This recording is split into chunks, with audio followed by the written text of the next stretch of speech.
Main Street Area Association, who organizes the event, has planned to make this a biannual event, scheduled during slow times to boost business in Ann Arbor. And Superintendent Todd Roberts says that the Ann Arbor School District will not need to close any schools despite its $20 million budget deficit this year. The budget crisis continues, however, and district officials do not know what will happen next year.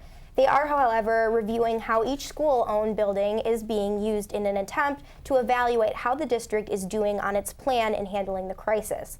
They are also looking into handling overflowing high schools and undercapacity middle schools, hoping to balance the two out.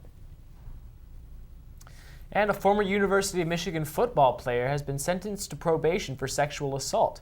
James Whitley, 30 years old, has been in court before, too. Last month for aggravated assault, for which he pleaded no contest and was sentenced. The most recent case concerns an incident in July when he was arrested after a 31-year-old woman reported he sexually assaulted her. Investigators say alcohol was a factor for both parties in the incident. Whitley was living in Ann Arbor at the time, but now lives in Georgia and will have to report to local probation officers by phone. And the Ann Arbor School District is projected to spend close to twice as much general fund money on district athletics as compared to other similarly sized school districts. The district's most recent school year budget allocates $3.2 million from the general fund for athletics at the middle school and high school level. That subsidy makes up the bulk of the $3.6 million athletics budget. Of that, more than $2.5 million will be spent on high school athletics by comparison. Similar districts in southeast Michigan spent an average of $1.7 million on athletics from their general funds. And there was a lot of buzz about Sundance Film Festival in Ann Arbor. Absolutely. Wolves' own Andrew Olmstead went out to get the scoop for us.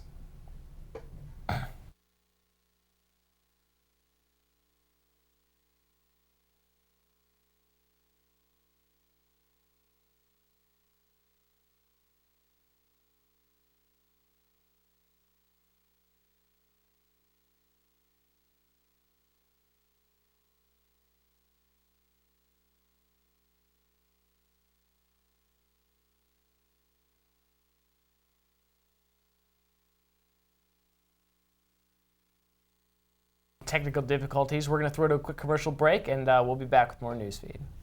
All right, folks, you can tell that Rich Rock's from West Virginia.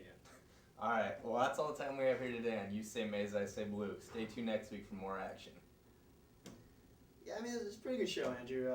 Just one thing, man, like, we really got to stay on the horn more. Dude, what are you talking about? I live by the horn. Man, I live by the horn.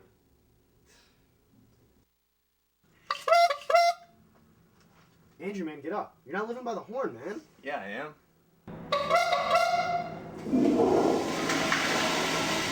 Oh, shit. Dude, can you help me find the area of this parametric surface? Oh, dude, that's pretty easy. All you have to do is... I'm really impressed. You've been living by the horn lately. Thanks, man. Means a lot. Slug it out. Ooh.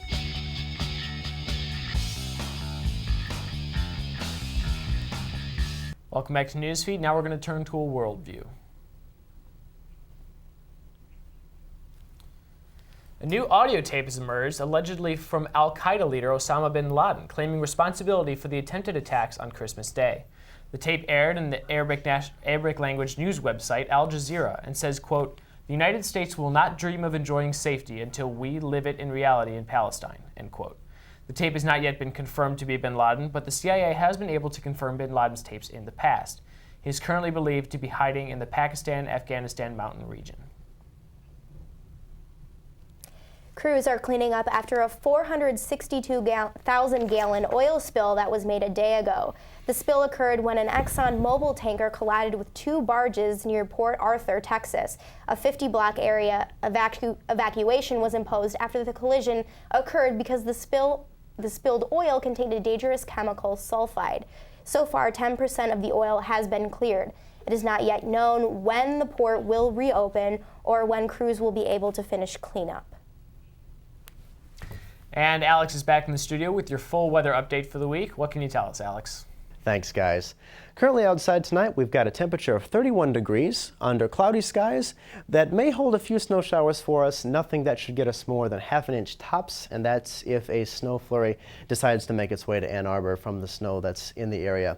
Got a wind tonight out of the west-southwest at 17 miles an hour, gusting to 25. If you're out late night studying, make sure you got the hat, gloves, and scarf because that'll make that temperature seem a lot colder than it really is. Taking a look at our today. We are a little bit above average today, which is nice, and thankfully we are nowhere near the -16 they had back in 1884. That is just so long ago. I'm glad that temperature is too. Had a nice high in 72 in 1950, and I can't even imagine wearing shorts on a day like today myself. So taking a look today at our high temperatures that we had, you can see that Michigan right here is in a little bit of a cold pool that has been dipping through the center of the country. Right out here in the west, in the mountain states, it's been extremely, extremely cold. That hasn't reached us yet, and it won't for a couple days still, which is wonderful. Florida today was really the only place that had any decent temperature, and, well, we didn't. So taking a look at our surface conditions at the moment, or the radar, we have this mass of snow that is just kind of swirling over our area right now. We've got a cold front that's kind of from Canada and down into Michigan, which is keeping our temperatures cold, which is keeping the snow happening. However, it's nothing really to be too concerned about. No bad driving conditions. Maybe a little bit tough on the walking, but we're used to that here in Michigan. So taking a look at our surface conditions, we do have the snow that's sitting right here. We've got a low pressure system that the cold front here that is still in Canada and is branching down to us still. Which is keeping everything nice and cold, and as we can see out west, there's a little bit of snow there too. Taking a look at tomorrow, though, if you do look at it, we have a high pressure system in Louisiana that's going to be slowly working its way up towards us here in Michigan over the next couple days, which is going to keep everything fairly dry, so not too much to worry in terms of snow showers. Going ahead and taking a look at tonight's forecast, we've got a low of 24. Cloudy skies again, like I said, a little bit of snow, nothing to be too worried about. And the wind will be making it seem much colder than 24 degrees, so if you're outside, bundle up. Taking a look at tomorrow's, we got a high of 31, so a lot lower than today. Again, cloudy skies, possibly up to an inch of snow, but that's if we get really lucky, so I wouldn't even worry about it too much if I were you. Got the winds out of the west at 18 to 20 miles an hour, gusting up to 28. It'll certainly make the wind chill feel very, very cold, maybe near zero. It's just going to be very cold tomorrow. Unfortunately, if taking a look at our 5-day forecast, I believe these temperatures are going to stick with us. Throughout the week, the temperatures are going to continue to decline to a high on Friday of 19 and a low of 7, extremely cold. Slight chance of snow through then, but not too much to worry about. So it's going to stay cold this week. I can't offer anything better. If you're going to Chrysler tomorrow for the Michigan State game, bundle up because you know the walk back from there will be really cold. That's all I've got here at the weather desk. Back to you guys. Thanks, Alex. It looks like it's going to be a little bit colder for the end of the week. I know, I'm depressed. It said, I think it's going to be in the teens for Friday. Yesterday was very nice. I'm not really complaining because it's been really warm for months. It has been a mild winter, so I guess we've been kind of lucky, but that stinks. Oh well. We're going to take a quick break, but when we come back, we're going to have Dan in the studio with us to give us all of our sports news. Don't go away. I'm Billy Holber, and you have just been... Billy. Hi, Penny? That's right. What are you doing? Just staying in style with Lady Gaga's new lines. You like it? Hello? Don, where are you? Why aren't you watching your children? What are you doing? Kate, chill out. I'm out with the boys watching E-Buzz. No.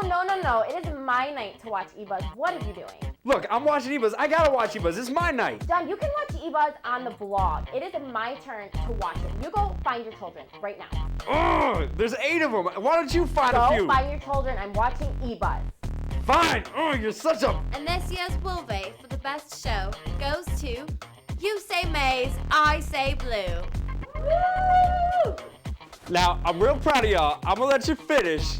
Just saying, E-Buzz has the best show on Wolf TV!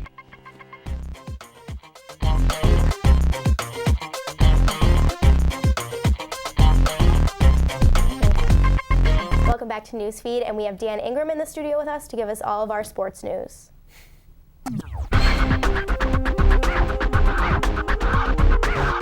Guys, the greatest Sunday in sports is officially set. Super Bowl 44 will pit the Indianapolis Colts against the New Orleans Saints. The Colts outplayed the New York Jets as Peyton Manning guided his team to its second championship game in just 3 years.